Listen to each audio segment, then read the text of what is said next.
Mon fils de 3 ans fait souvent des laryngites. Il se réveille la nuit, c'est très impressionnant et surtout très angoissant. Je voulais savoir ce qu'il fallait faire dans ces cas-là et comment prévenir ces crises.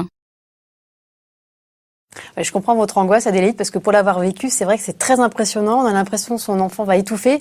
Alors, quelles sont les mesures d'urgence à prendre quand ça arrive?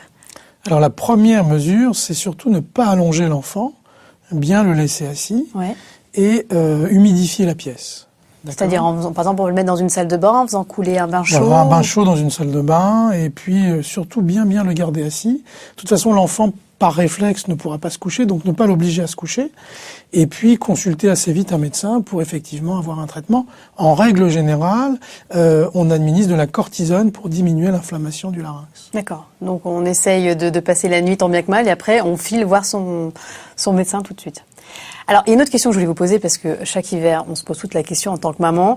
Est-ce qu'il existe des moyens efficaces aujourd'hui pour prévenir toutes ces rhinolharyngites, otites, etc., qu'il faut bien le dire, nous pourrissent quand même un peu la vie?